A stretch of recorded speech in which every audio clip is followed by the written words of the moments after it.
Hello, how's everybody doing today?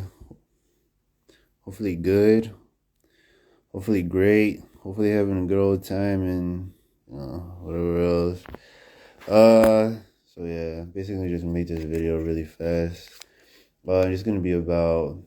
This is gonna be probably the same old thing that I've just been talking about in the last few videos. So yeah, basically what I've been talking about has to do with, being perfect, the sinless mentality and overall, perspectives and outlooks. That's just one of the main things, that has just been reoccurring with these kind of videos. Is just an overall having a positive mindset and an outlook for, you know, things that you obviously need to apply those kinds of practices and principles to. I mean, when you want like a career or a good paying career, like to be a doctor or something like that, you don't let a negative mindset get in the way. You obviously, to an extent, you beat that inside of your head that, I'm going to become a doctor. I have to do what it takes. I have to study myself. I can't be lazy. I can't be relaxed. This is the same exact mindset that you need to be having when you actually do become a Christian. But basically, it's just going to be about, how the kingdom of darkness just ends up mocking Christians and Christian principles and Christian mysteries, to try to get people to not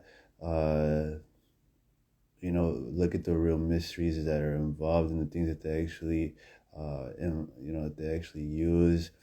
I mean, just because it's just fear mongering in all honesty. They try to get inside of Christians' minds. That way, as soon as they see like devil horns, automatically they think it's some sort of power type of thing, when in reality these are just like little gang symbols and gang signs, or even sign language. I'll even use that type of example, just because all of it is just made up. There's no real biblical backing for any of those things, and neither is there any hidden mysteries or knowledge about any of those symbols themselves for you to actually be able to say that it's backed by truth, definitely, or in heaven. And even if you are afraid of horns in general because of the devil horns or whatever, what does an ox have? One of the four beasts that is around God's throne room. They have horns as well. The lamb has seven horns. What else has horns? Horns obviously has to deal with power. It's the overall meaning behind some of those things themselves. And for you to just be living in fear whenever you see devil horns, or you see any type of horns, automatically my mind doesn't even gravitate towards the devil. Whenever I see ox horns, long horns, and other things like that, what it gravitates to is one of the beasts in the throne room of God, and it's basically the same type of mentality that you need to be adopting for yourselves. That way, you're not as swayed and manipulated by the devils, because they're just using your own ignorance and naivety, and especially your gullibleness. You're really gullible, in short. These realistically don't mean anything. They're just literally making hand signs up, and you're just going with it, and they're just trying to put you in superstitious yokes and types of spirits on your mind. And you think that you did something wrong, or that they definitely hex you, but all of it is under the premise that you actually would believe that it's actually something, when in reality these things themselves are nothing. But just something that Christ Himself actually brought to my attention, which I mentioned in a video like a year ago. I didn't really get into too in depth of it for me to actually really explain the value of prudence. But I was basically, as soon as I seen that card, it is the tarot card number 8. As soon as I saw it, I was basically so it's this guy, right? And he's like working on his little workmanship, on his little craft. And he has these little like these slates or these little tablets, and each one just comes out perfect after another. And he's just etching a five-pointed star, one after another. And so basically what Christ Himself was trying to get me to understand was, was trying to help me understand, was this was Jesus Christ while He was walking here on earth. He was always working and trying to maintain that sort of momentum and practice of Him actually, remaining perfect and staying perfect. And, this is in short the same mentality that every Christian needs to be adopting and having for themselves when they actually do become a Christian is that they do the work to ensure that they stay perfect, because you're not falling into sin right now, or you're not falling into temptation right now. These things are going to happen for a further time, but that you continue, maintaining and using this peace and these sinless activities, while you work, and to maintain, and to hold this perfect and sinless way of thinking. So it was more or less just a guideline, and just what's the word? Like a to-do list. I would say that every Christian needs to be obligated to obey, and to practice for themselves. You don't have realistically any other options, because once you do become a Christian, that is your life. And then I'm basically just going to talk more about it, and what these things actually really meant, and how some of these things were just implied. They were hinted when Christ himself said that, Christ was tempted like us, but, obviously he was working towards this. He was praying constantly to ensure that he would continue etching this 5-pointed star, and then they will go to it. And then when he was done with that 5-pointed star, he would go to the next little slate, and he'll start etching his little 5-pointed star. But I already had understood, stars in the Bible automatically mean angels. Do angels sin? No. The only angels that do sin are the fallen angels. So basically, angels are synonymous with, and they're attributed to perfection, and they're absolutely holy. The star, the sun, and all the stars themselves, in the scriptures, they're attributed to as angels. And even in our domain, in our earth, the sun, everything revolves around the sun, which is Jesus Christ himself. Is the same exact principle. Christ was regarded as a star because he was absolutely perfect and sinless. And that's in short what we have. We have our own star in this solar system that is actually able to atone for our sins. And then we have the moon that reflects the light from the sun. That way we actually are able to, it's just the church, right? We're able to reflect God's light and the sun's light on everyone on the earth, to everyone on the face of this earth. So obviously the moon is, symbolically showing that it's the church, it's the Holy Ghost, because without the Holy Ghost, there would be no church, right? So that's just something that you need to be able to understand. No Holy Ghost equals no power. No power equals no salvation. So, one and the same. The Holy Ghost and the church, you can't, dismiss the Holy Ghost without the church, and you can't dismiss the church without the Holy Ghost. And, that's basically it. But, so in the past video, what I was talking about is just basically, praying. And I was living in this mindset that I genuinely and truly wanted to be sinless. I would obviously, always hear negative individuals trying to get in my head. I would be like, nah, man, but these are just means to actually be able to leave room for the devil to come inside of my life. That's just something that I picked up on really quickly when I actually wanted to really better myself and wanted to really live this sinless lifestyle, is that if I truly wanted to live this sinless lifestyle and not let these things affect me, or any of those types of things themselves, then obviously I can't, make excuses for myself, because, basically I'll be saying some of these things themselves. So I used to be saying things like, man, well, these things are just going to happen, and more or less when I actually began praying for, to be sinless, I started recognizing how, destructive that way of thinking was, because I wasn't, as I wasn't disciplining myself as much. I realistically was not, I had admitted defeat in my life completely. And, when these sins come inside of my life, then it is what it is, thank God for grace. And that's basically the type of life that I was living. And it wasn't until I finally, started praying to Christ, that I actually wanted to be sinless, that I really started taking serious accountability for myself. And I really started to be more disciplined and to stop, just making excuses for myself. And that if I really want to be sinless, I essentially need to cut it out immediately and cut these activities out and these actions out of my life, to the same exact, teaching as Christ, how he said to cut your hand off if it causes you to sin. And that's essentially what I needed to do.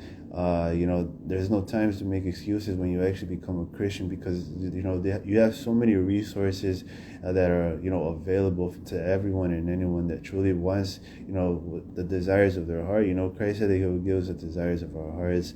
But if you want to continue justifying yourself and making excuses for things that you realistically should have just been avoiding either way and not putting yourself into those types of positions, then obviously you're gonna, you're gonna do whatever you want to do. And realistically, there's nothing that you can you can't do anything about any of those types of situations, sadly. Those types of individuals are always going to continue living in those same destructive ways of thinking, feeling like they're actually free, but in reality they're in bondage to sin, they're in bondage to fear. They don't realistically want to try any of those things out. For them to actually be able to really experiment and really be able to tell, is this even possible, or is this even real? And so basically what I was mentioning in the past couple of videos, right, what was I talking about? It's just, once everything was actually said and done, I realized how the prayer that I answered to Christ, keep in mind that I was praying the same exact prayer every single day for like 3 hours on end. And I was doing things of that nature. While yes, I had other things to pray about, this was one of the main things that I was praying about. And I realistically really expecting God to actually answer it in this day and age. I thought I was going to go to heaven, I was going to die, or something was going to happen, or whatever the case. Christ was going to come back, and he was going to explain to me, certain things of that nature, like why this and why that, why my life was actually like this, and why I wasn't actually able to be sinless, even though I truly had a desire in my vessel to be sinless.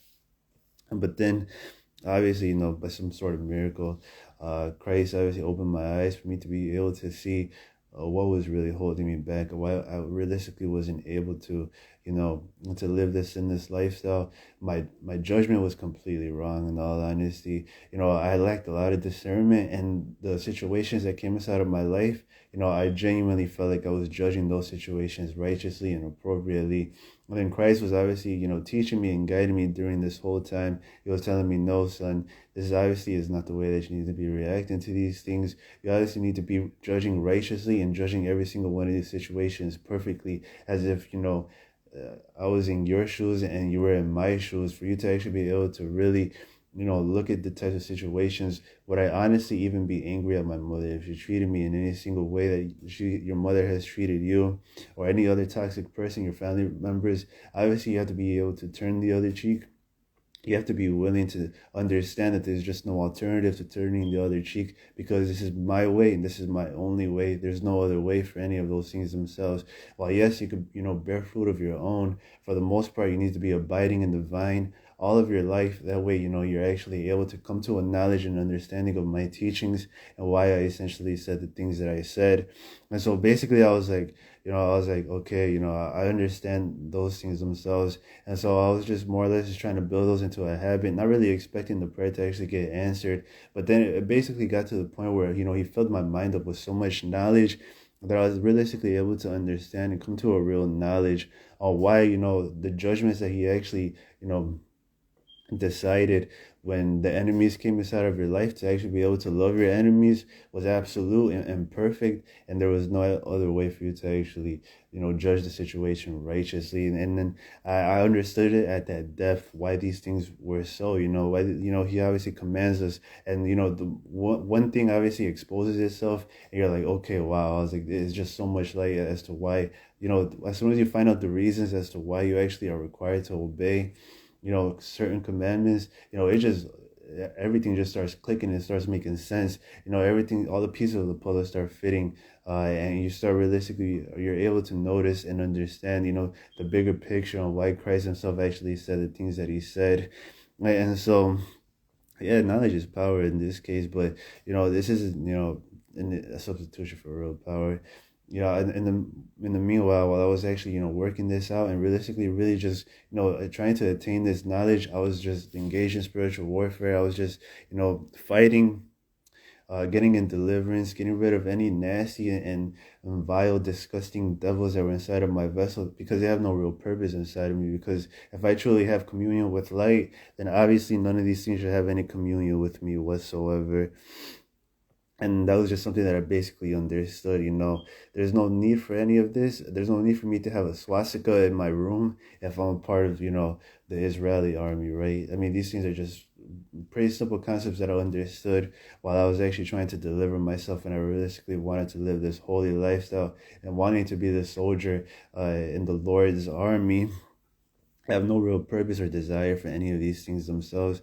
And plus, in the real world teaches us nobody in the Israeli army is going to have a swastika in there or anything that is related to Hitler or those types of things themselves. And he's basically, he was trying to teach me, he was trying to get me to understand, first heaven principles, second heaven, you being legalistic. If you wouldn't do any of these things in the first heaven, why are you letting these things come inside of your life in the second heaven? It's just one and the same. Don't let these devils get inside of your head to attempt to, try to stop you from, gaining more momentum than you actually have. And you just continue moving forward, and you just continue, getting rid of the ones that you need to get rid of ASAP, strategically or in general, right? And I was basically, just understanding these things themselves, and I was just like, okay. I was like, so this is just, the process of it all. This is like back in 2018, and then 2018 is when I started praying these things. 2019 is when I essentially was, I was really coming to some sort of knowledge towards these things, and I was really, I was forced to be in positions where obviously Christ was trying to mature me and grow me. There were uncomfortable positions, whatever. I was homeless and other things like that. And so basically I was just learning and coming to a knowledge of, Christ's judgment, Christ's person. Because of Christ's person, these are the judgments. All of these commandments and all of these good works in themselves automatically reflect, Christ's heart and God's person. And so basically when you actually, you do these good works and you do these good things themselves, automatically, it's just a reflection of God's real person and his character, whether an individual actually wants to recognize it or not, or is blind to it completely, nevertheless, these things automatically are attributed to the person of who God actually is. He's perfect, he's good, so many other different things, your parents, their patience with you, their long suffering with you, and all these examples in themselves are actually able to teach you how the Father has been dealing with you all of your life, for you to actually finally be willing to let go of your, just your foolish behavior, and your irrational ways of thinking and illogical, actions and things like that themselves. But so yeah, the Torah card. Well, yes, these things in themselves are evil. They're using it for, monetary gains or whatever else they're actually using it for. So basically, I got to the point where, this thing just came inside of my life automatically, just because of all the knowledge that I already had, that, from Christ, pruning me, or from more or less what I actually have been praying for. So Christ is answering my prayers.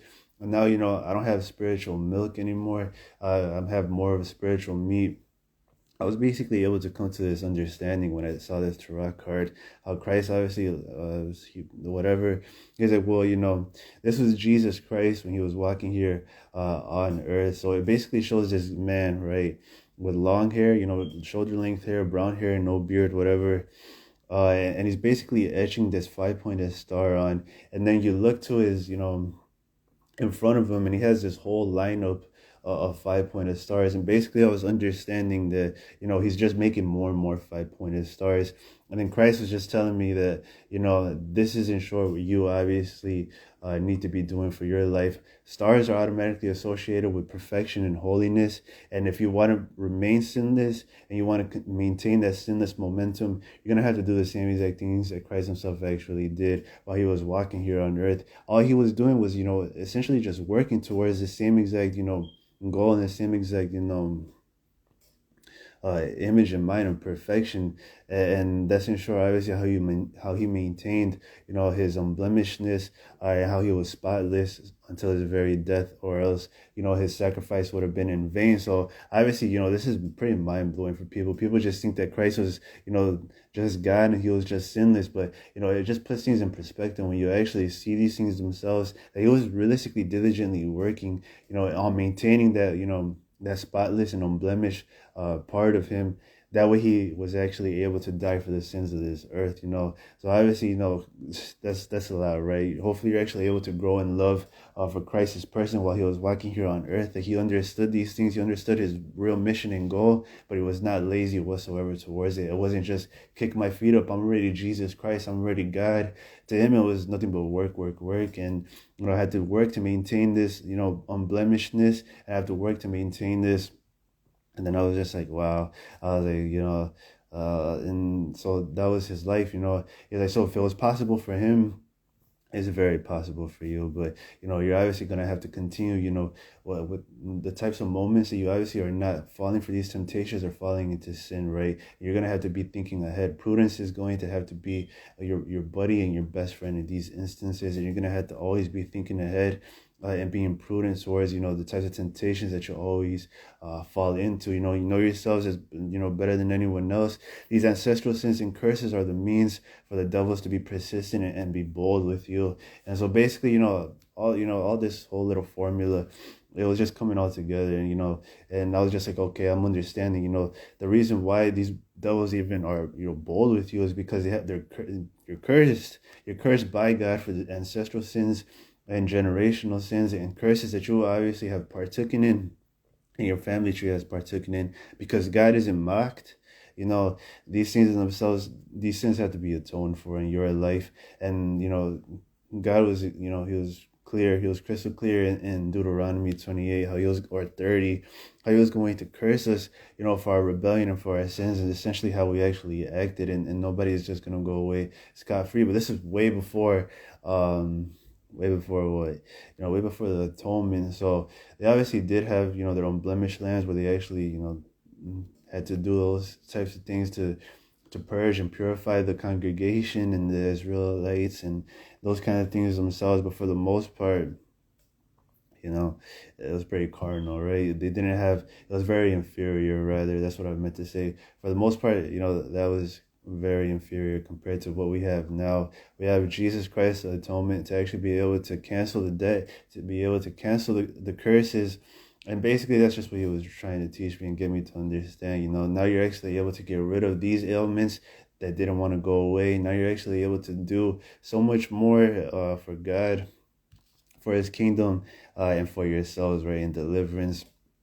And so I was trying, to realistically really be able to, put these things to practice. And it wasn't until like a couple of days ago, how Christ just reminded me. He's like, remember how you prayed that how you wanted to be sinless? And I was like, yeah. I was like, I remember that. I was like, then I remember how, everything was fine. Everything just got automatically easy as soon as I realized that it was just a mental game and a mindset thing. And basically, I realized I was holding myself back. I was blowing the situations out of proportion, and I was making a big deal out of these things that just realistically, and these sort of judgments that realistically have no alternative to God's ways and God's commandments.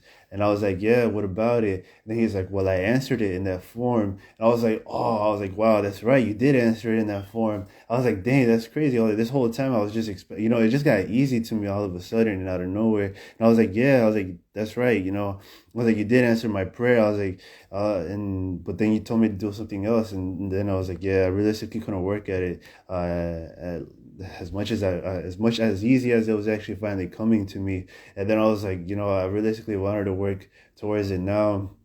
And basically he's like, you still have your work that you have to do, but you still need to be perfecting your own work, as well as doing everything that I already have commanded you to do, and still be setting an example for other individuals, right? That there is a way, there's a possible, it's not impossible, but you realistically have to show God that you actually want it, and you realistically have to be motivated enough and encouraged enough, as well as not naive, not kid yourselves. God is going to hold you accountable to these words.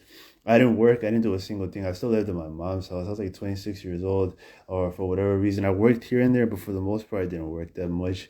So I had nothing but time, and I would pray like for 2 hours or 3 hours, on my knees, in the corner, in the far corner of, the family room in my old mom's house. And I would just be on my knees for hours on end, just praying and just, praying to Christ about the things that realistically really mattered to me. I prayed about, ensuring that my parents, didn't go to the great white throne judgment. I prayed about, my parents, to ensure that, there was no sins on them, for my parents to be fine and healthy, and for them to not die and perish, because I already knew that was going to be on me, because according to the amount of knowledge that I actually have received, if my parents or my family members ended up perishing, automatically he's going to hold me accountable for their sins. He's not going to hold them as accountable, but he's going to look at me right in the eyes and tell me what happened. Why did you do this? Why did you let your parents do this? You knew way more than you actually than anyone else has known, and yet your parents and your family members ended up dying. Why did they end up dying? And obviously, it would be like, man, honestly, what am I supposed to tell him? He's like, well, it's like I was in way over my head, and I realistically didn't practice, and what is he gonna do? He's gonna hold me, I'm accountable for it. I was supposed to be their caregivers or caretakers or whatever, and I failed, right? And as much as I tried, as much knowledge as they actually gave me, it's an abomination in God's eyes if one of your relatives or family members end up, going into the lake of fire because you obviously didn't have that level of love or honor towards these sort of individuals to do whatever you can to actually get them out. So, basically it was just telling me to fast for your family members to ensure they don't die and they don't do those kinds of things. I was just like, okay. I was like, yes, you're right, and he was just telling me so many other things that realistically reflected, love, Christ's heart, family oriented, principles that these things don't change just because there's so much toxic families and so many toxic, relationships on this earth, and that you still need to maintain the same level of integrity to ensure that, your family members are safe and fine. They may have given up the fight, but you would need to still be maintaining that same sort of level of integrity that you were raised with, that your parents taught you with. So just ignore it, keep going past it, and keep, hoping for the best and doing the work that requires it. And I was like, yeah, I understand. I was like, I'm not phased whatsoever by anyone or anything, or whether I'm going to fail or not. All I'm focused on is, ensuring that I do the work until the very end. And, whatever ends up happening then it's whatever. But I'm not at all phased by anyone's words or anyone's negative attitudes. You're not going to save your family members. All I'm focused on is absolutely, getting the work done and achieving these goals. And so that's the type of mindset that I was essentially living in. And same with a sinless, perspective, to actually be able to, finally get that sinless way of thinking. But I thought it was going to come in the form of me just automatically just glowing, right? Automatically, I'm going to be the first person on the face of the earth just walks around glowing because I finally reached that level of sinless. Now, obviously, it's not how it happened. He basically told me, he's like, yeah, he's like, yeah, it's that simple. Your own way of thinking, your pride, your ego, you're basically letting so many different things get in the way of you actually obeying me and obeying my commandments. And because of those things themselves, you're not actually able to achieve that perfect sinless type of lifestyle and life that you actually want and you want to live. And also, I already had went to heaven, right? And when I went to heaven, basically I was able to understand that the same mind that I have here works is the exact same up there. It was one and the same, but the only difference is that there's no element of temptation. So how I'm actually able to teach you these sort of things, I'm talking to you in the same exact manner in heaven. So try to, put yourselves in those kinds of situations, those hypothetical situations, and be like, oh, so this is the same exact, It's like, man, I thought I would get a new way of thinking. Yeah, I honestly did too. But once I got there, I was like, yup, I'm in heaven. So nonchalant, so unimpressed. And I was just like, well, that's just how I act. I'm very, grounded, very low. And then I seen Jesus Christ and I just dropped to my knees, right?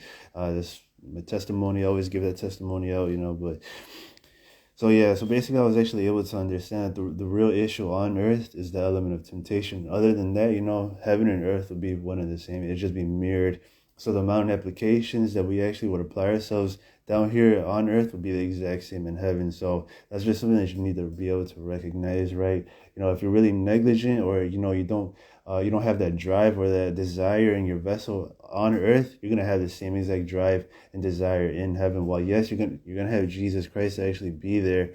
What your regular life down here is just going to imitate the same exact life in heaven. Is just going to reflect the same exact thing. So get rid of that gunk that is inside of your vessel that would cause you to be ashamed or to not, hold yourselves to that sort of image or goal that you actually had in mind once you were in heaven. Everybody has that in mind, that once I'm in heaven, everything's going to be good and dandy. I'm going to be learning. I'm going to be excelling. I'm going to be around my favorite teacher, the best teacher, and these things themselves. But, obviously he's not around all the time. Well, he can be everywhere, right? He is omnipresent. But for the most part, these same types of habits that you have here on earth, you're going to have the same exact ones in heaven. And there's absolutely nothing you can do about that except,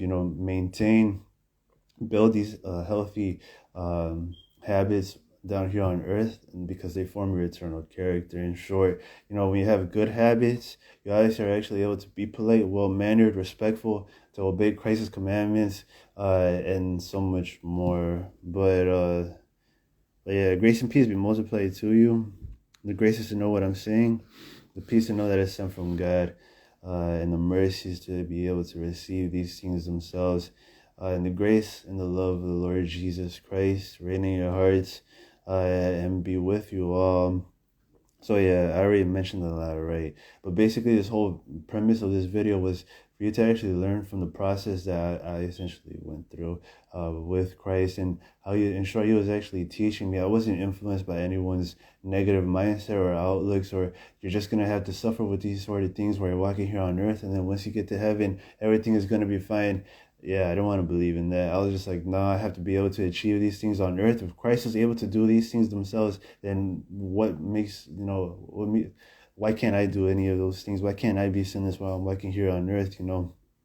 And so I just put the plow to work, and I really put the plow down in the field, and I really started working towards this, and I really started doing certain things like that. And maybe in my old posts, you're actually able to see, when I first started doing those sort of works, and I realistically really started, praying for those things themselves. I wasn't playing, I was just dead serious about really being sinless, and I mean, 4 years have passed from then, and so yeah, and then essentially I got to the point that I'm at right now, where Christ is obviously he wants me to teach individuals what I actually ended up learning. While I'm not able to benefit from it as much as you're able to benefit from it, just because I have other things to do for His kingdom and things like that. He obviously wants every single Christian to form their eternal character by abiding by these laws and these rules, just by the premise of, if they worked for me, they're going to work for you. They form your eternal character. You end up becoming more holier, sanctified, and you obviously end up reflecting God's heart and God's person without anyone influencing your decisions or judgments of you. Obviously always choosing to do good works, and always choosing to do right, and always choosing to do anything that has to deal with God's holy person and His image.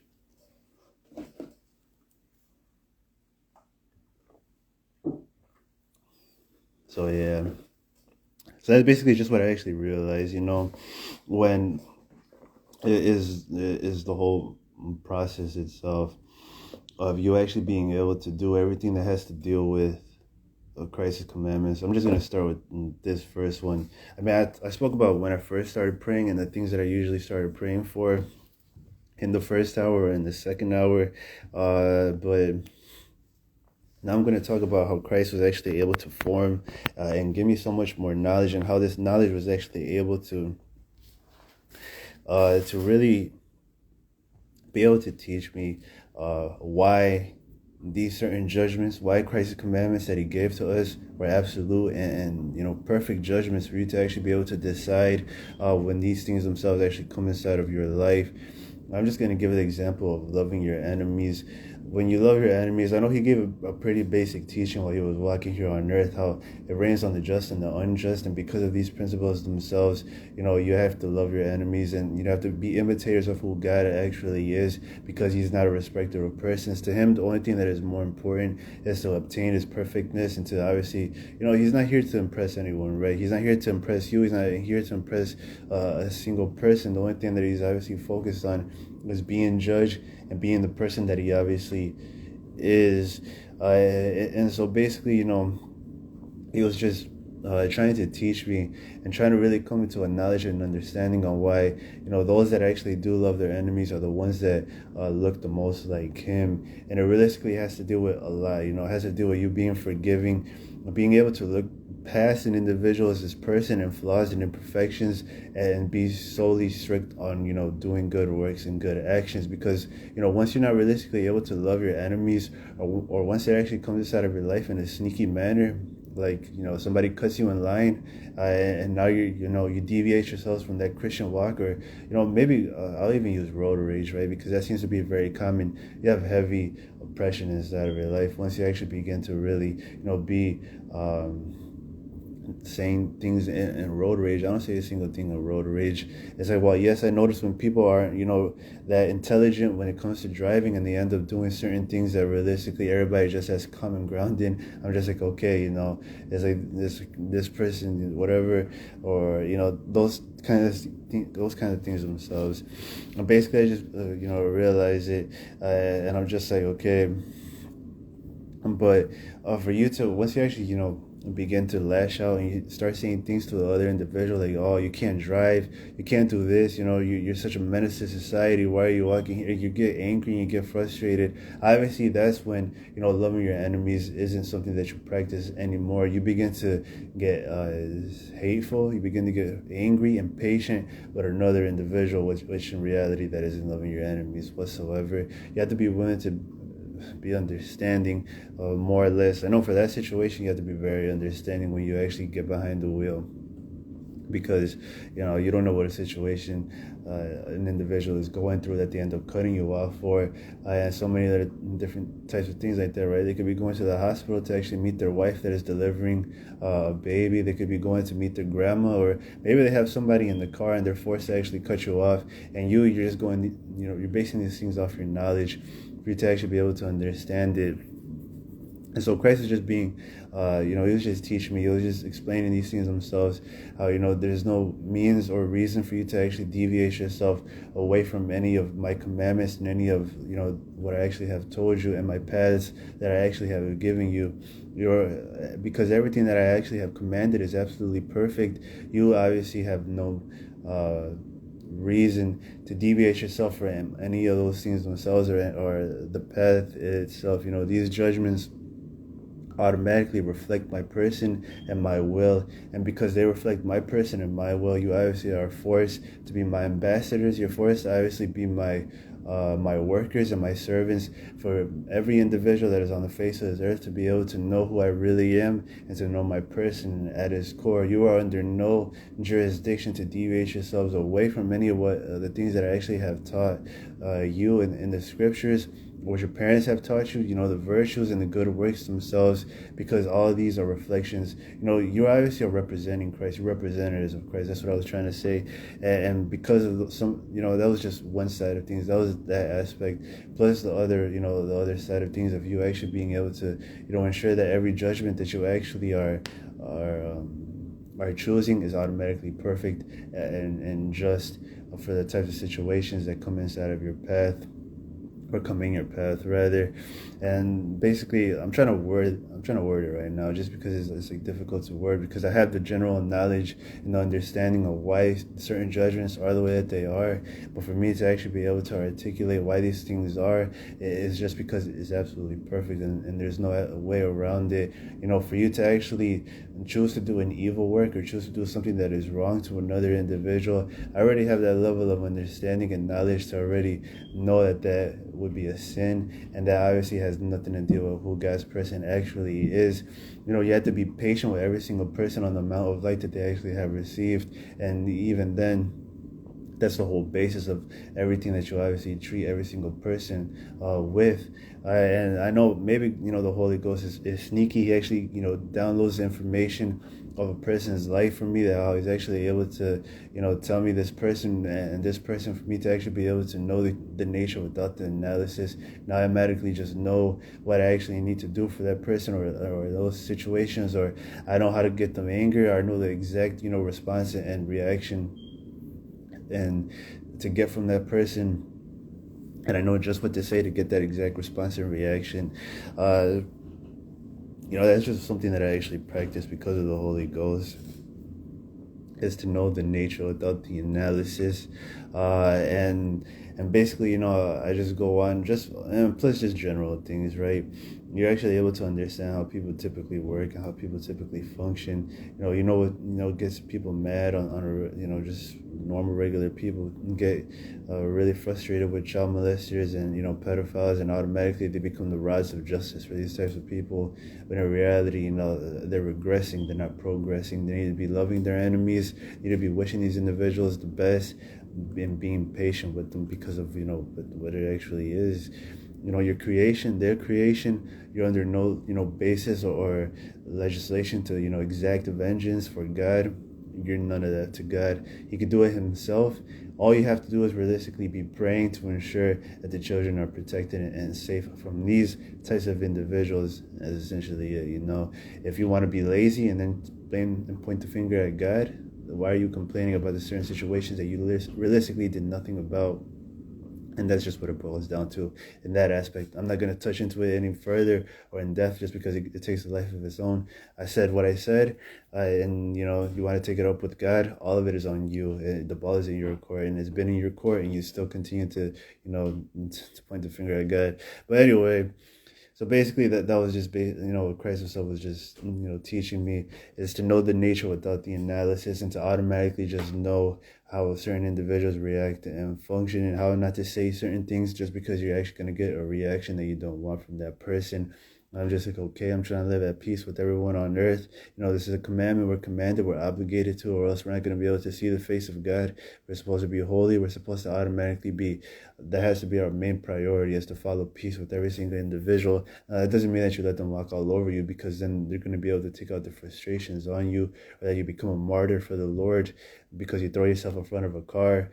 Obviously, you have to run for your life. You have to preserve your life and do other things like that. But for the most part, you're supposed to follow peace with all men.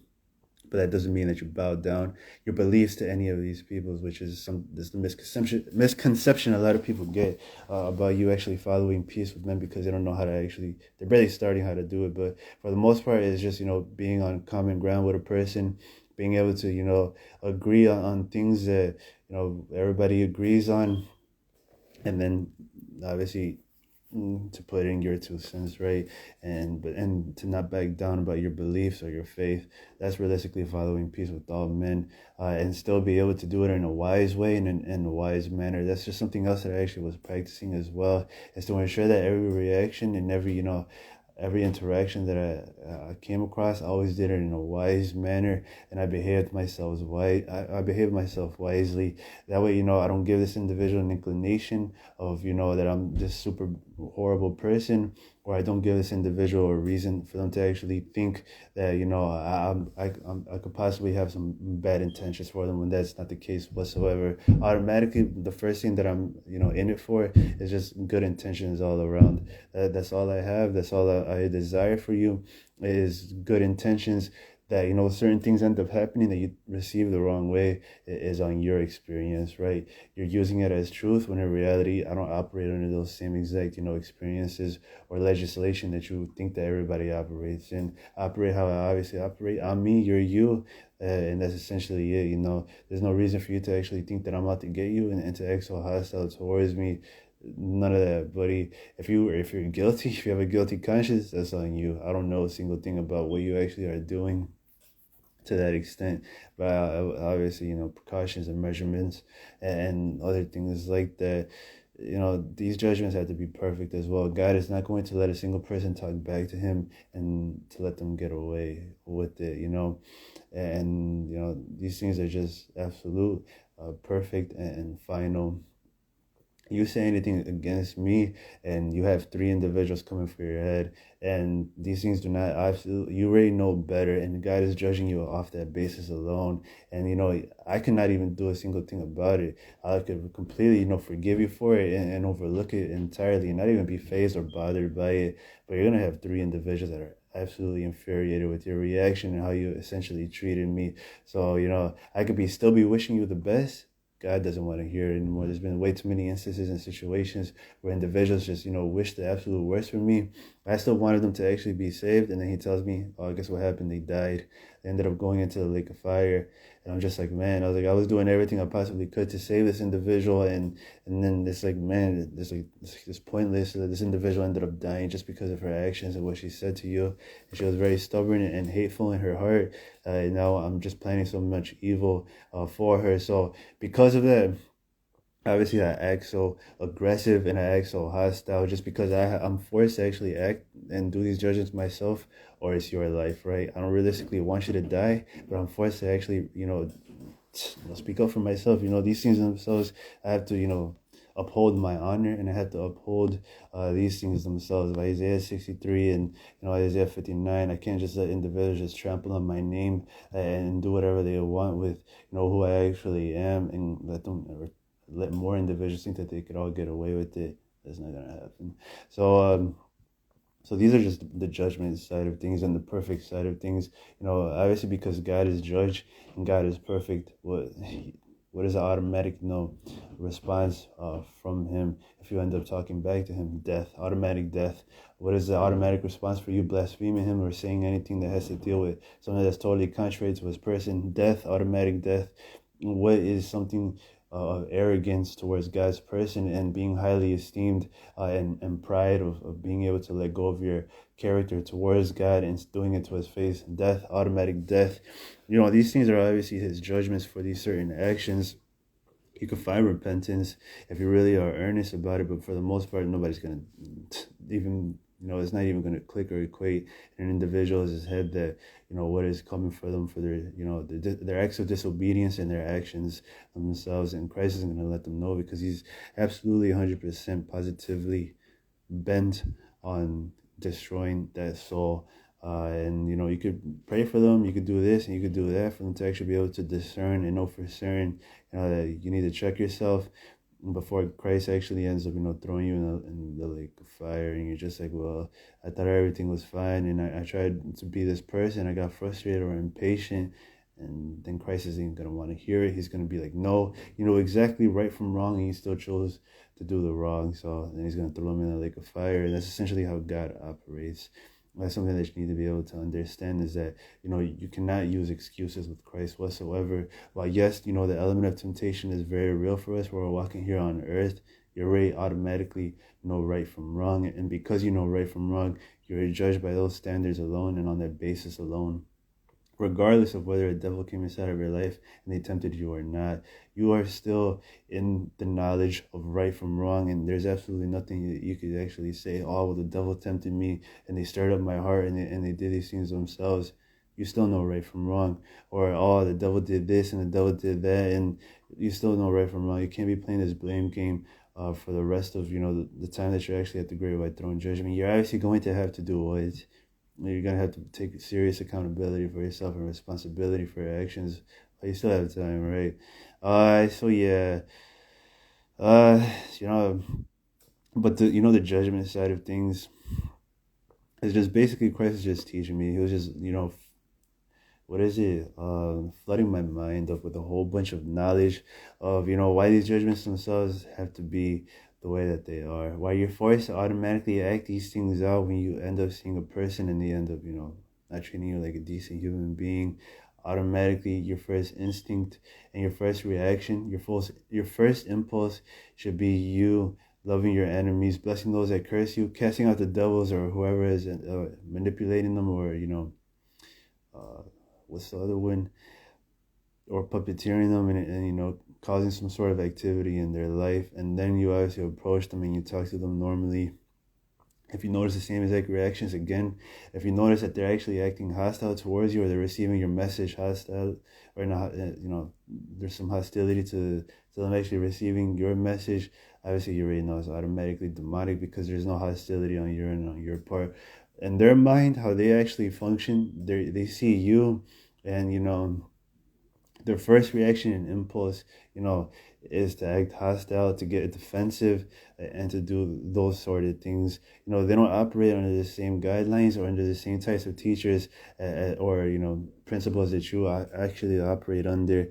You obviously operate under, your master, Jesus Christ, and who you actually have to please. And every single action has to deal with, those sort of things themselves. And they automatically have to deal with, pleasing Christ, always choosing to do the right thing, and always choosing to actually be the best Christian that you could possibly be, including deliverance, casting out devils, and obviously doing the same exact things for other individuals that come in your life, right? And so basically just Christ was teaching me, and I don't know why I can't even find the words, how I'm actually able to learn and discern why the same judgments that he actually taught me. It basically, you know, I'm gonna repeat the same thing I said earlier. It basically got to the point where,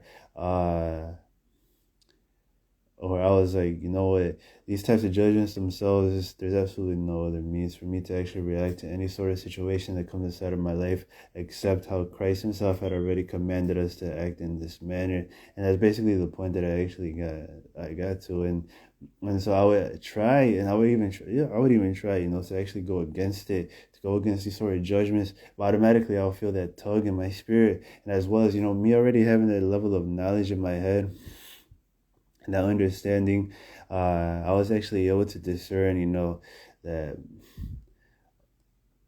there was just absolutely no way or no means for you to actually be able to deviate yourself from that path, or for any of or from any of the teachings that Christ himself had taught us in the scriptures or in the gospel itself. And so basically, you know, I was just putting it to practice. And so this is like, you know, before and after, right? Before I was struggling and I was having such a hard time being able to actually, you know, really live this sort of lifestyle out, and to not actually have that level of understanding which was crippling me, or that knowledge either. And it was obviously causing me to not judge the situations righteously in situations like my mother, and treating my mother, you know, appropriately and fairly, you know. And when she actually ended up, you know, treating me in a manner when I finally was, you know, doing better for myself, and she wasn't, you know, not that she wasn't submitting or yielding to any of those things, or to, she was obviously, you know, very cautious about my actions. She didn't believe it right away. You know, now I look back and I'm just like, what the heck? What was I even thinking? You know, I was like, there was no reason for me to ever say anything against my mom, whether I'm 26 or 56, or to say anything contrary to my mom. You know, it's like, well, yes, you know, I am older. My mom is still, she knows a lot, right? And under the basis alone of my mother being my mother, there is absolutely no need for me to actually treat her without the proper respect and without the due respect, right?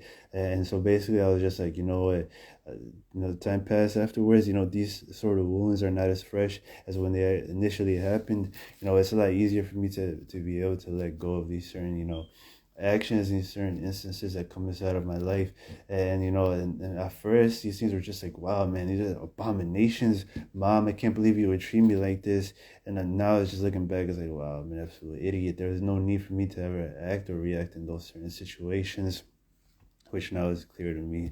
But during those times, just because I was finally, you know, bettering myself, and I finally was doing good for myself, and expecting that level of treatment and that level of, you know, that my mom actually is able to recognize it, but she didn't. She still treated me like I was the same, you know, pothead, and whatever else the case may be. You know, I obviously got a little frustrated and irritated by her actions and how she was treating me. And I was just like, man, this is so unfair. And, you know, I want you to be able to recognize and see that I really am being genuine and sincere. And you absolutely do not want to, you know, you don't even care. And I'm just like, man, instead you treat me worse than when I actually was worse. And I'm just like, this is unbelievable, and I couldn't believe it. But yeah, now it's just like, wow, yeah, no, what an idiot. I should have had more patience with her. I should have been more understanding. But I'm just using that example to be able to teach you what, you know, the righteous judgments and every single one of Christ's judgments that he commands us to do when we actually are, you know, interacting with other individuals that come in our path, that they're automatically perfect. There's, you know, in the same exact matters how I have real clarity of mind for me to actually be able to recognize and know for certain, you know, how stupid I was and how foolish I was. There was absolutely no alternative to any of, you know, those good works, not even commandments or whatsoever, but it's just on the basis alone of, you know, just treating your mother with respect and doing certain things like that. I wasn't even operating in, and now I'm actually able to understand, like, you know what, yeah, there's absolutely no alternative to that way of thinking. But still, there's a lot of people that still, you know, what am I supposed to do in this situation? Do I cut off my toxic parents? Absolutely no. You have to be positive. You know, you have to be as patient with them as they were with you all of your life, and you just want to cut them off like that. Can you imagine if your parents cut you off when you were 14 or 15 and let you live on the streets just because they don't want to deal with you? Instead, they just, you know, put up with you. They bailed you out of jail. You know, they took you to court. They took you to work when you didn't have a car. They did so many different things, you know, that reflected patience, self control, temperance, and so many and long suffering, and you automatically you just don't want to hear it and you don't want to see it like that. I understand, and I totally understand. In all honesty, I've been there to an extent. Now that I'm finally have gotten free from that, and I'm free from that toxic way of thinking. They haven't changed, but I'm actually able to discern these things themselves. There's absolutely no alternative to any of those things. For me to actually deviate myself from any of Christ's teachings or just good works and good principles would mean that I'm not judging righteously in those situations. And so, the guy, right? The guy working prudency, the prudence of, the worker itself, how he continues just making the same exact, five-pointed stars of perfection over and over again. He just grabs another plate or another, whatever, another slate, and he continues, etching the five-pointed star. And that's just basically the whole, principle that Christ himself wanted me to apply for my life. Is that you have a good run right now. You haven't fallen into sin. So you need to be, put in the plow to work. You need to continue putting in the plow to work, because it's very possible. You're not struggling with sin right now. You're not actually in sin right now. And because these things themselves, you have to continue looking forward, and just maintaining that level of, understanding that this is just something that you need to be working towards. It is not something that you could afford to be lazy or neglect while you become a Christian. If you really have that level of drive and you really have that sincerity to really be sinless and to live that lifestyle, and plus, this is just a type of lifestyle that you're going to live eventually. The element of temptation is going to be gone, and then what are you going to have?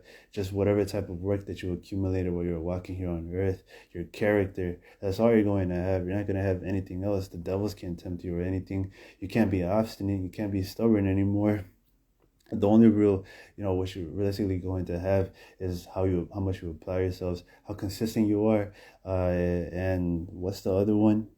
What you're negligent towards, and the types of habits that you actually had while you're walking here on earth. So many people would much rather prefer to do other things instead of just hearkening and doing these sort of principles themselves. It's convenient to think that it's all by grace, and you don't realistically have to work to etch that little five-pointed star, and then grab and then be done with that five-pointed star, and then go and reach for another slate.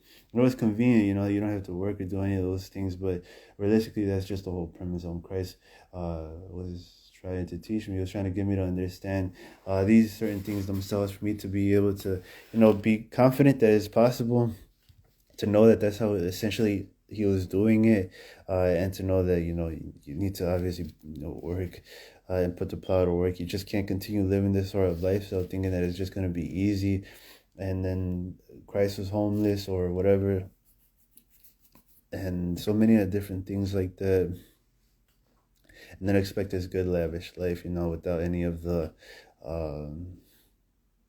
repercussions of God's perfect plan of salvation. I mean, these things are just evident. Christ had to die for the sins of humanity. He had no control over that. He laid his life down willingly. He knew that. And then he obviously was able to finally understand what that really meant. And so, yeah, that's just one of the things that Christ himself actually ended up saying to me. This is his life. He obviously had recognized who he was, what his person was, his goal and his overall mission. He had an understanding of it. And obviously, you need to be upholding yourselves to that exact same virtue that Christ himself was practicing on a regular basis, and it just built itself into a habit. Well, now you haven't built it into a habit, so it's going to seem overwhelming, or maybe not, right?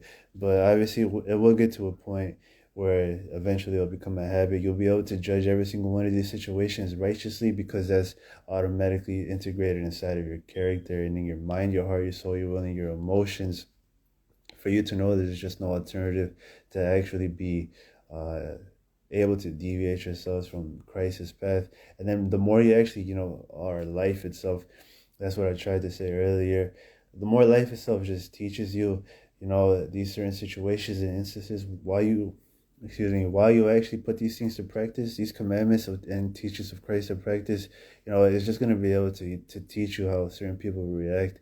You're going to be able to gain more of a level of understanding on humans, humanity, God's person, God's character, how everything works out for the greater good, and how even the good in itself is a domino effect, just like how bad things, paying it forward, and those sort of principles for your life. Uh, but yeah, I mean, so yeah, but don't kid yourselves. I was also delivering myself. I was very, you know, um, active in spiritual warfare. That was my main thing. I'm still more active in spiritual warfare, but now I'm active in spiritual warfare, deadlines and other things, as well as ensuring that I'm actually prepared for the throne room of God, casting out devils, deliverance. Getting rid of things that are realistically relevant to me, and certain things like that are obviously what I'm more focused and centered on. But these sort of characters and these sort of judgments are for the practice in the real world, as well as practice with Christians, on the comments page, or the comments page on the comments on other individuals' Instagrams or whatever else, and these kind of things themselves. I mean, that's basically it. You could read, and what really helps you out is there's this, you could Google it, on the internet, how it basically tells you all of Christ's commandments, and there's a lot. There's like 200 commandments, and I thought I was just loving your enemies and this, and that, but they realistically broke it down to every single. They saw Christ as person, his authority, and everything that Christ himself just said to do. They basically just labeled it as commandments. And then I was just like, oh, well, he is God. I was like, what was I thinking? I was like, I'm over here just looking at it. And then realistically equated as there were commandments. He said, remember Lot's wife, that's a commandment. And other little things like that. To count the cost, that's another commandment. And so many of the little things, right, that realistically I just overlooked, and I didn't equate inside of my mind for me to be able to understand that these are commandments. It's the same exact thing as loving your enemies, loving your neighbor as yourself, and other principles like that. And I was like, okay, so there's 200, as well as overall obeying the law of Moses. I already automatically obey the law of Moses just because I already had that drive. That was the drive that caused me to even obey the law of Moses. I wanted to be more obedient to God, and whatever means in whatever form it took, I was going to do it. So I chose to actually submit myself to the law of Moses. I realistically read it, one after another. I was like, what? They're already categorized. The first five, okay, are believing in God, knowing that God exists, knowing that there is only one God, and not thinking that there's another God. And I was like, okay, that's four. And then I just read it, then it broke it down to the legislative laws, to land laws, to war laws, to if you're a judge, if you're a king. Obviously, these don't actually apply, but once you actually do become a king, or once you actually do own land and crops and other things like that, then they apply to you. There's still laws, there's still commandments, but for the most part, there's only like 200 like laws that's overall for all of humanity. You're automatically obligated and commanded to take care of orphans and the needy. You're automatically commanded to take care of the widows, and to be nice, and not to stress them out, or cause unnecessary damage or hurt, or what is it when you take away somebody's peace?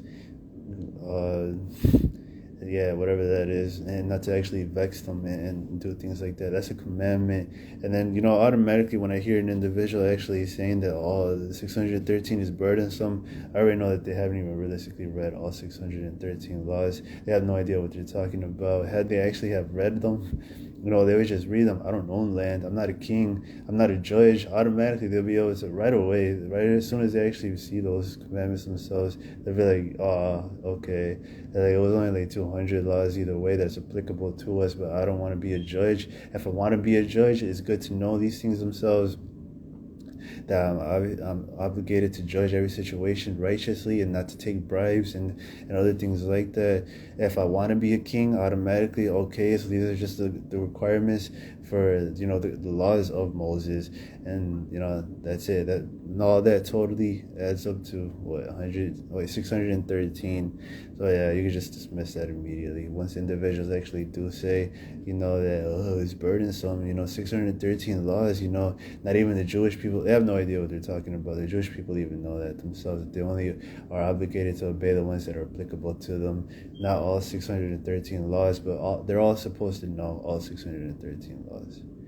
Do you own any land if you're homeless? They don't apply to you. That's already 400 laws. That's already down to 400. Five of the laws already is to know God exists. Another one is to know, not entertain that there is a God, and to not believe there isn't, or to call another thing God.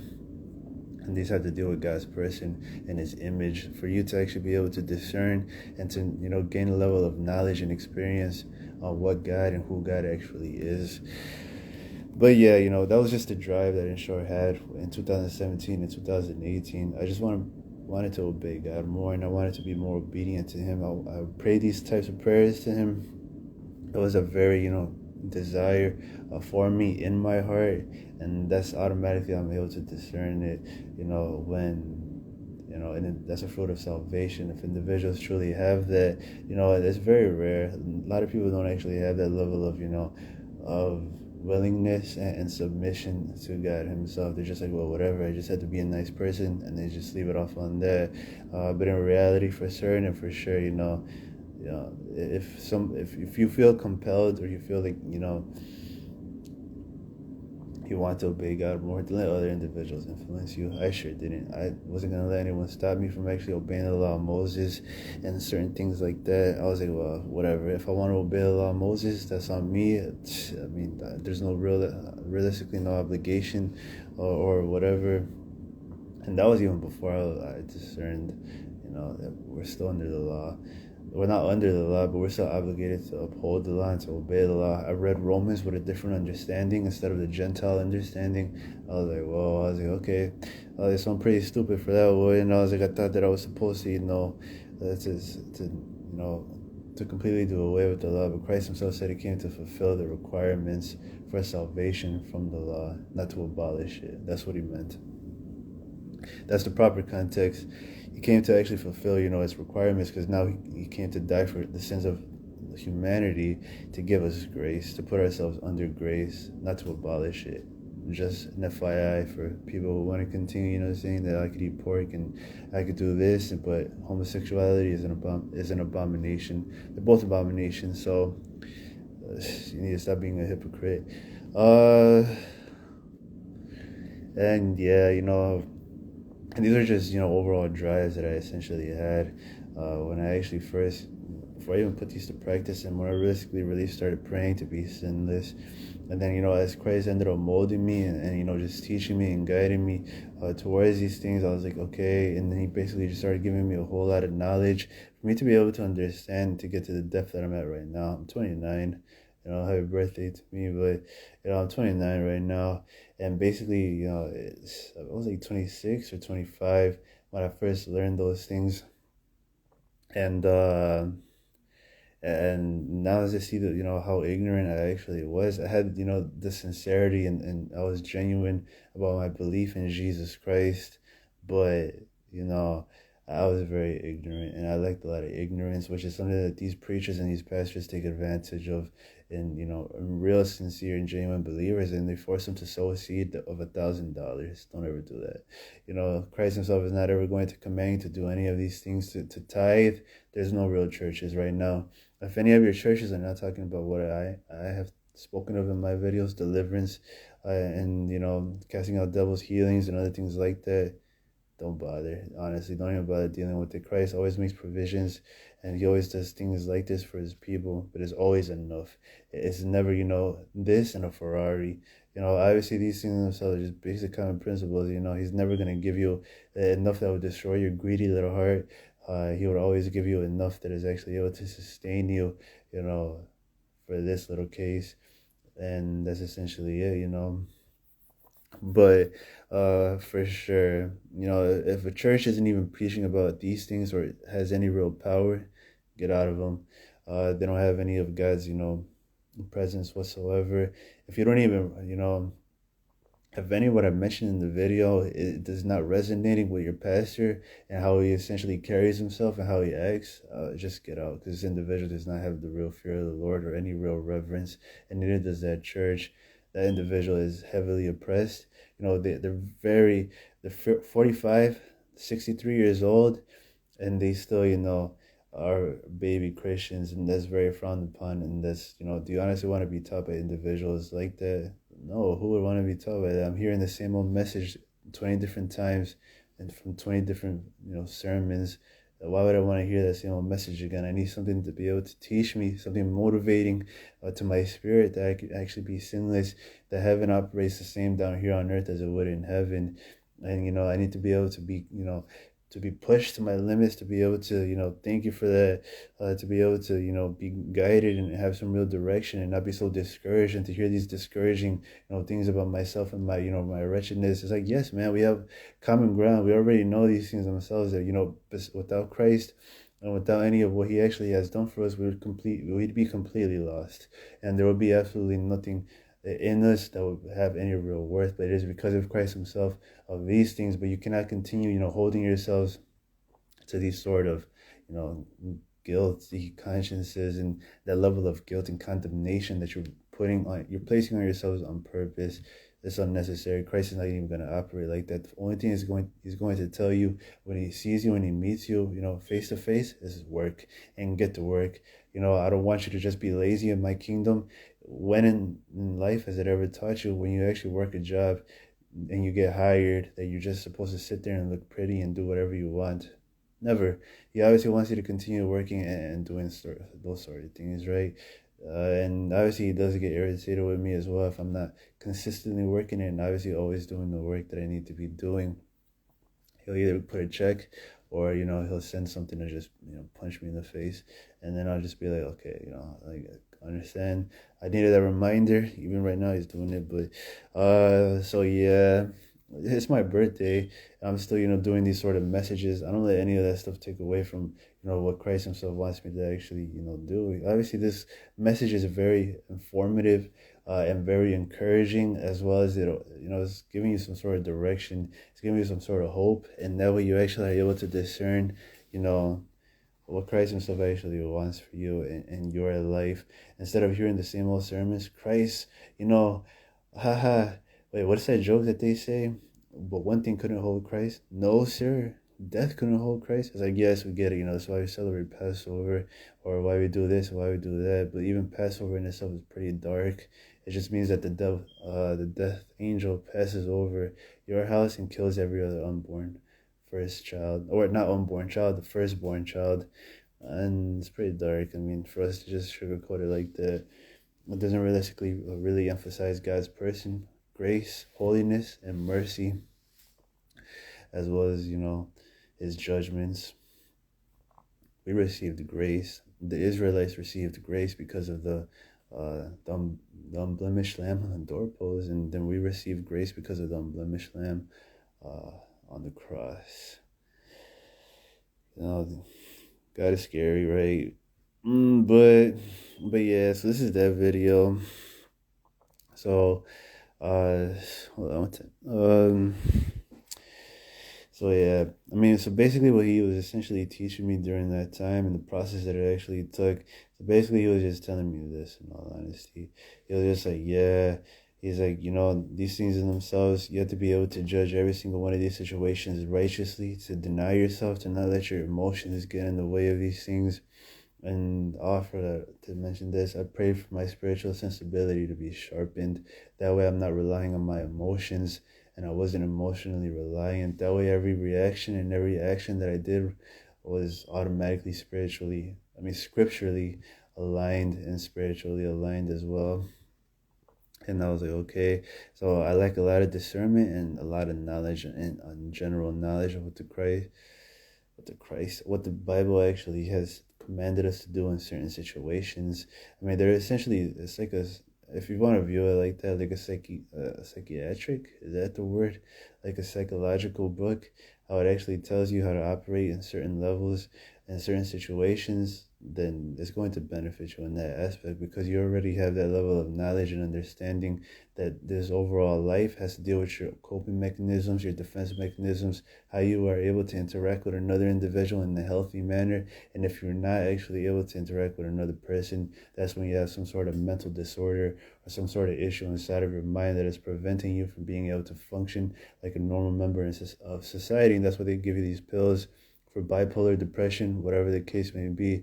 There's just a lack of understanding on your end for you to realistically really be a healthy, functioning member of society. And the Bible and the scripture itself automatically just teaches you these coping mechanisms. It teaches you how to be able to really let go of what's the word? Really let go of these regular suffrages and and backstabbings and other things like that that come inside of everyone's path, instead of you just constantly just beating yourselves up and being like, oh well, whatever, this is my person, and I'm not gonna let nobody do this to me because it's just how I was raised. Obviously, you don't live by those principles, because you deny yourself, you pick up your cross, and you follow Christ. And obviously, what does that mean? That you deny yourself, you deny anything that has to deal with yourself, any pride, any anger, or whatever in the carnal sense. And you obey all of Christ's teachings and commandments on how to function in this life, and how to be able to be healthy, productive members of society.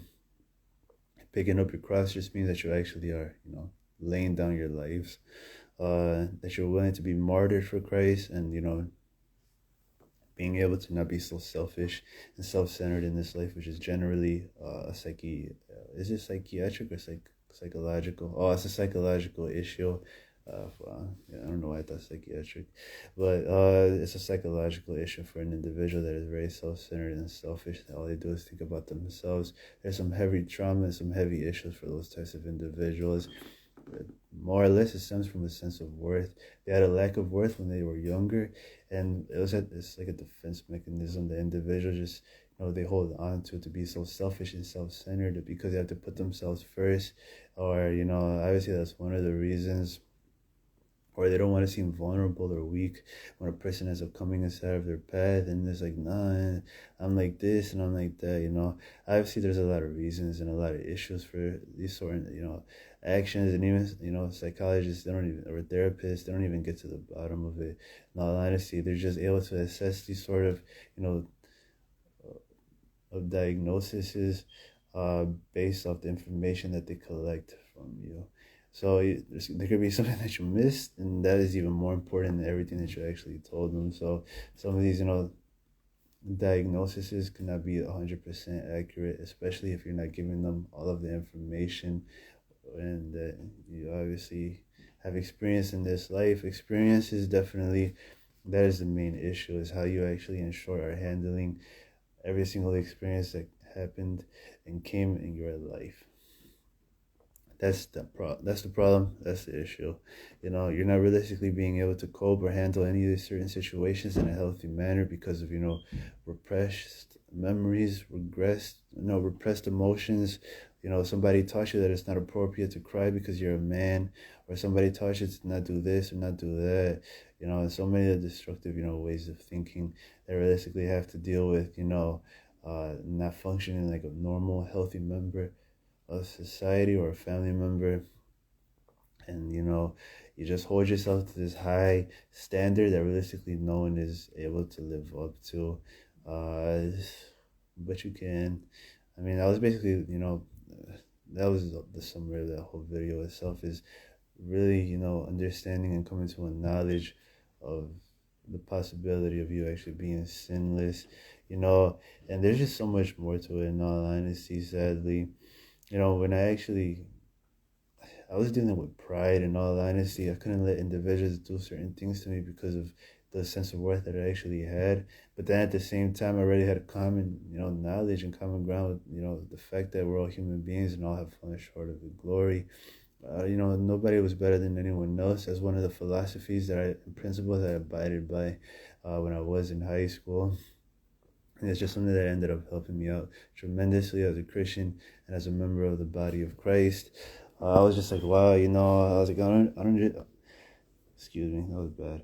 I don't understand why individuals just let these certain situations get to them and get in their heads. I mean, why can't they just, operate and just understand that we're all just human beings? Everybody's going to make mistakes, and then these individuals just uphold every single interaction to that perfect standard that you automatically have to know every single thing And I already know from experience how dumb I actually was with my parents and with my mom. I was like, wow, man. I was like, you were trying so hard to get me to understand, certain basic principles, but based off the level of experience and things that I actually had experienced and I knew, I just had no idea what you were talking about. And, it had nothing to do with, poor parenting skills. I was just stupid. And, I tried my very best to actually be able to, uh, to please my mom, to actually show her that I really do, care about, what she actually thinks. But at the same time, I just wanted her to be able to understand that I didn't want to stop doing certain actions and certain things, but I didn't want her to, not love me any less, or to not, to not think that I don't appreciate every single thing that she does for me, and just singing like little songs for her on Mother's Day, like that Tupac song, Dear Mama, and doing other things like that, realistically being, really trying to get my mom to be able to understand little things like that. And yeah, I mean, and well, she like I was like 16, 17 years old, 15 years old, and sorry about that. And just doing things like that. And I didn't give her Mother's Day cards. There was no need for any of that, but I was already 16. But basically just doing little cute things for her, that, taking her out to eat, you know, doing something nice, giving her money, and, so many other different things. But yeah, that was just whatever, my childhood. And what else? Prudency. So yeah, I'm gonna slowly go through what he wants to say about that, because I really want to say more about it, but I don't have the right words to say it. Is prudency? Yeah, everybody's gonna have to do it. In all honesty, uh, you're gonna have to be able to think ahead, to know yourselves, to know what you actually get into, and to do something about this little equation and these little problems that come inside of your life. Anything and everything that would hinder you or cause you to not actually um, make a perfect star, and one after another. So hopefully you're able to understand that concept itself. If you are not actually able to make that perfect star, and when you actually do this late, you're gonna have to start all over. What God Himself was just telling me is that every single star was just perfect, one after another, after another, after another. I mean, for you, it could be the same exact thing based on your, application and efforts, and how much you actually want it, how much you actually deliver yourselves. But don't be discouraged if you end up, missing it and making a 4-pointed star instead of a 5-pointed star. You have to, consider these sort of, what's the word? Possibilities, because it could for sure happen. And it will happen if you don't do anything about it, and more or less you don't think it could happen to you. You're not even preparing for those instances, uh, because all you're focused on is perfection, right? So even that in itself is actually able to teach you how good it actually is to just be focused on the spirit, because you're not even thinking about any negative outcomes or anything that could possibly go wrong. You're just preparing for the worst, not realistically expecting the worst, which is good and this is great. Basically you're expecting failure, and then you're gonna end up failing. You're expecting, perfection, and then you end up passing. But whatever, common sense, don't let these things get in your head. Like Christ, test the quality of your work, because He's definitely going to test it. You're going to be trying to build this little perfect star of perfection because you're perfect, rather. And then He's going to send all sorts of trials. It's going to expose, this is a lot more difficult. You haven't realistically been making good use of your time and opportunities on earth. And, these things are just not coming to you as smoothly as another individual. What's the issue? What's the problem? It's like, I don't know. It's like, well, it's like, yeah, you got to get in deliverance. You got to get engaged in spiritual warfare. People will help you. People will fight for you. So many other different things. Don't be scared.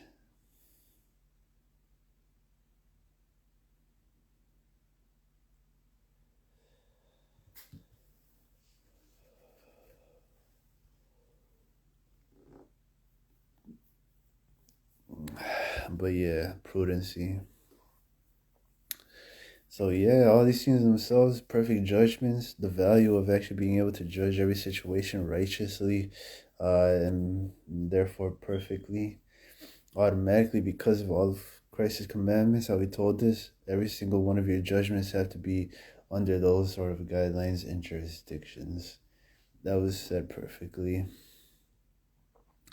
And therefore every single one of your judgments is going to automatically be perfect because you're practicing Christ's judgments. And once you continue actually practicing these things themselves and it just becomes a habit for you, then you come to a more of a knowledge and understanding on why these commandments were even said to begin with. You're not, getting so anxious, you're not getting so frustrated with people, you're not being so impatient with people, you're not getting so irritated as fast as you used to, because this is just a part of your overall character, and it's already become a habit for you. And the more you actually, you continue with the momentum, because you're not going to stray away from that path, because you already know that that is a solid path and that is a good path. All you're doing is basically bearing more fruit on top of that fruit and ensuring the old fruit isn't getting rotten, or everything is just ripe, perfect, and good to eat, right? And then you ask for more prunings and you ask for more help from Christ. And what does he do? He prunes you more, he helps you more. And there you're over here, you're blossoming into this beautiful, colorful, uh, lively fruit tree that obviously the Father bites down. It's good. Gives it a thumbs up and then moves on. Then goes to the next tree. It's like, oh, this was a bad tree. We're going to have to cut this one down. That's a very real reality in all honesty. So, obviously, if the Father doesn't like these fruits, he's just going to cut you down. He's going to throw you in hell. So, this is still very serious. I'm sorry, as loving as Christ actually is, and as loving as the Father actually is, you cannot kid yourselves. You cannot be naive. And I'll say the same exact words as John the Baptist said, the axe is at the root of every tree, waiting to be cut down. So that's a warning. That's a crystal clear warning. You better bear some real good fruits. So yeah, now I'm going to get to the deliverance side of these things. I'm going to break all these curses up that are going to prevent and hinder you from realistically really seeing some results and really seeing the results that you want to see. And now I'm going to be casting them out by the legion and throwing them into the lake of fire to anyone and everyone who wants this deliverance. Okay, good. Now I'm actually going to be loosing graces, blessings, virtues, and what's the other one? Fruits, virtues, integrities, gifts, and by the legion as well, because you need these in your mind, your heart, your soul, your will, and your emotions. And I'm going to continue just thinking ahead, because I already know that the devil's just going to try to make it seem like he didn't get any of these deliverances. That way you actually continue saying something to God because of the results that didn't come in the form that you wanted them to come into. And then finally, a certain situation comes in your life and you're just like, oh, dang, I feel so bad now. I can't believe I even got angry at God, or I was even frustrated at God. And it's like, man, it's literally just happened like 5 seconds after I said that. These situations happen, in all honesty. That happens to me. And I'll say something, I'll even feel irritated, and all of a sudden I get the prayer answered. I'm just like, wow, I'm such an idiot.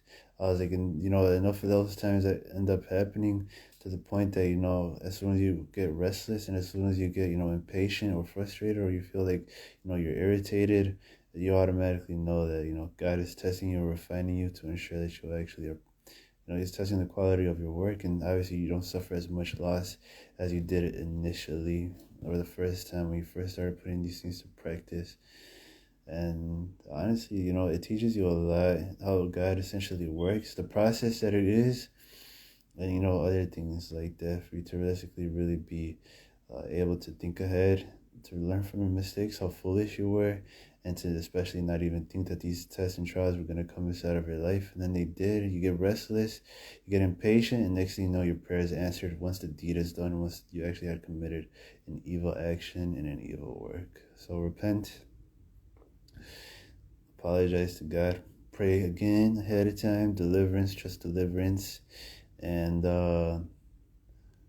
yeah, think ahead. Definitely, don't just throw these out one by one. That's not gonna happen.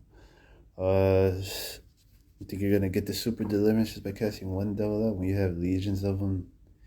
It's not gonna happen. Even worse if you think it's just like seven, like you're Mary Magdalene or something. You've never obeyed the law of Moses. Therefore, every single one of those curses, as far back as in your family tree, for the people that have never obeyed the law of Moses, are in your vessel through your genes. And that is, in short, why little kids get cancer. That's why little kids end up being born lame, deaf, blind, stubborn, angry, hotheads, impatient, limp, vegetables, all because of God is mocked, and the children end up suffering for it because of your acts of rebellion, the acts of sin, and especially from your family trees. That's why they end up with Down syndrome, slow, mentally challenged, justly, and then the devil's come in your life to try to get you to, say something contrary to God, when in reality, all these things in themselves are good. God's judgments are automatically perfect. Every single one of God's actions are just perfect in every single way because of God's infinite wisdom. All you realistically can do is just step back and be in awe, whether these are evil actions or whether they're good actions. It's because of every single action that has come inside of your life was done through God's infinite amount of wisdom to be able to benefit all of humanity forever. That's a lot, and that's pretty good. I mean, you may not see as many benefits as another person, but for the most part, for sure, and all part of God's perfect plan of salvation and His wisdom. He's able to chasten you, to rebuke you, and at the same time be able to get you to benefit from that, and to get others to benefit from that. Obviously you suffer a lot of loss because of what you actually ended up building, what your foundation was built on. It was built with sand, stubble, sticks, and what ends up happening when the fires come, you end up failing these tests, and that's essentially it. And then you end up getting rebuked, and you suffer a heavy loss. But others are actually able to learn from your mistakes, so it makes it worthwhile. Be selfless. That way it actually is worthwhile to you, because it's not, if you just continue being selfish instead of selfless, you're going to continue getting mad at God. In reality, you haven't even stepped back and looked at the bigger picture.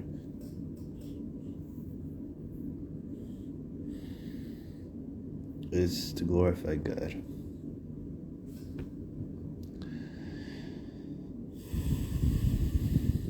Yeah. Oh, sorry. I kind of breathed a little hard. So yeah, thank you for listening. Hopefully you're actually able to discern, these things themselves. Christ still wants me to talk about the 5 point stars, the pentagrams of working on your craftsmanship, of your perfect character and sinless lives. He says, don't kid yourself. You're obviously going to have to stop being so naive about it. You're barely putting these things to practice, in all honesty. And while, yes, I was barely putting these things to practice, I wasn't realistically expecting, or knowing what to expect is what I meant to say. I didn't know what to expect from these sort of prayers that I was praying, or that God Himself was actually going to answer them. All I was focused on while I was waiting for an answer, or while I was waiting for whatever, or just praying these things for deliverance, was just focusing on, practicing all of Christ's commandments, His virtues, and just good works that my parents taught me, and other good things that are just common sense. And then finally it gets to the point where you actually get the epiphany moment, and you're just like, oh wow, I barely got it like a couple of days ago. I was like, you did answer that. I was like, man, I forgot about that. I was praying to be sinless. And he's like, now you can flip it on like a light switch, but I still need you to do the work that you're called to do. And then at the same time, perfecting, mixing all that sort of wisdom that I already have given you with your whole work. It's possible. It's pretty easy though, if you have knowledge. If you're ignorant, you're gonna throw yourself in the lake of fire. So still losing more graces in your mind, especially where you need them. In all honesty, it's pretty sad, to continue, just focusing on one aspect and then completely neglecting the sort of deliverance that you need. And then next thing you know, you go off and you do certain actions and certain things, and you're like, and then it shows, the what you actually have been, the workmanship of your work. You haven't realistically been doing as much as you should have been doing, and you've been neglecting these sort of aspects and these certain things themselves has caused you to make it feel like you aren't actually progressing or you aren't seeing any of the real results when you just need to get rid of those things. I'll help you out with this sinless stuff because it's really easy. I'll continue to help you out. The more you believe that I'm always helping you out, the better off you're going to be. You're going to be more at peace. You're already automatically going to know, and there's nothing to worry about, right? There has to be some sort of, trust on your end to be able to, to know that I'm always helping you out, as well as Christ is always helping you out. Christ is infinitely times smarter than me, so obviously his wisdom is going to benefit you 10 times more. I'm able to benefit you because of the experience that I actually have gained in this lifetime, but, obviously certain things obviously everybody prefers Jesus Christ either way, so, excuse me. So yeah, thank you for listening. Apply this to your life, apply this to what you should, apply this to where you need to. I'm still going to be helping you out to be sinless just because I already know how easy it is. The only real issue that is going to come inside of your life, are going to come to play, is the mental aspect. The devils are going to, blow these certain situations and, these results completely out of proportion. Even though I'm clearly telling you that it was easy, has, extra graces just because of my parents had taught me, and my life itself had just taught me, not to be so highly esteemed and egotistical. But nevertheless, it's still going to be easy. You could just cut these actions out. It's a snap of a finger. But the more you just look at it like that, and you're just like, nah, I can't do it. I got to get delivered. And you're making the situation a lot bigger than you should. Some of these things are just a mental check and a mental issue. You're just like, oh yeah, I'll just stop. It's like, sorry, I was just being stupid. No, it's fine. Nobody cares. Just continue to, better yourself. Yeah. So yeah, I'm still helping you out, especially in the areas that I'm not actually able to articulate because it's hard. I'll probably end up making another video about this. But for the most part, you're gonna see the results inside of your life, especially when you realistically really feel that tug in your heart where you actually, it's not that you think that you can deviate from the path, but you just come to this level of knowledge and understanding that there just is no other way to react to these situations other than how Christ has already commanded us to react to these situations. And you're gonna come to an understanding. You're just gonna be like, oh, it's like, nah. It's like I already have that level of knowledge and understanding to know why this certain judgment is absolutely perfect. And it's like, well, yes, obviously I can mix these things with other good works or other good, commandments. I already know, and I have that level of understanding and knowledge to know why, this is the best way, and why Christ essentially told us to, it benefits the spirit. It stops us and prevents us from being so bitter and resentful, and to be jealous and envious of other individuals, and it comes with so much more healing and so much more deliverance than how I essentially was doing everything my way. Apply it to what you should and apply it to what you need to, because that's essentially how it ended up working out for me. I was like, wow, I'm really putting these things to practice, and then I'm like, man, I really want to deviate myself, but I already have come to a knowledge that I can't, because I would be doing a disservice to judgment and to the balance of life itself for me to deviate myself from that path and to do something contrary to the perfect judgment that automatically is already ordained for every single one of those sort of situations that come in every single person's life. I mean, that's how realistically how in depth it really came inside of my mind for me to actually be able to know and understand why every single one of these judgments are actually, perfect, and why I need to obey every single one of Christ's commandments. This is how it happens in real time in my mind. And then I'm just like, wow, I'm like, okay, I understand, I have that level of understanding on why this judgment is absolutely perfect and why I need to actually, do this and that. But, I pray for 3 hours. I pray for 2 hours. I pray for 4, 6 hours. really depending on, what Christ essentially wants me to do. And, hopefully you're a lot more confident in actually being able to know that it's possible for you and it's a possibility for you, instead of you just, oh man, it's on Christ's timing. Honestly, it's on, you have to work. It's Christ was working the whole time. I know that has to deal with a whole lot of respect on his end and on your part for him, that it wasn't lazy work for him. It's like, whatever, I already know that I'm going to do this and I'm going to do that. He obviously was working tirelessly to ensure that he was able to be unblemished and spotless until his death. That says a lot about a person, right? I can't even imagine anyone in our lifetime that is anything remotely close to that way of thinking. He was absolutely, driven, and, he absolutely had made up his mind that he was going to, die for the sins of humanity because he loved you that much. And, obviously, in John 3:16, you're actually able to understand that scripture a lot more. For God so loved the world, you're actually able to understand God's love, and how much even Christ, how much love Christ essentially had for everyone and anyone who ended up taking his, salvation, and his atonement. So yeah, now you have more of a knowledge and understanding than your pastor and than your church has given you, right? I already know, you don't gotta say yeah. Anyway, thank you for watching this video. Hopefully you're actually able to understand these things themselves at the molecular level, as well as I already know that you already have your own knowledge and experiences that actually have taught you in this life, for you to, experiences that could teach you, what.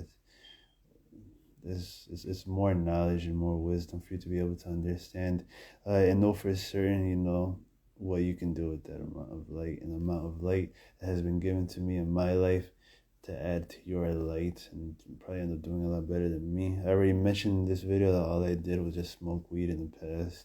All I did was drink, all I did was this, all I did was that. Today is 420, but, oh wait, no, it's 421 already. Yesterday is 420.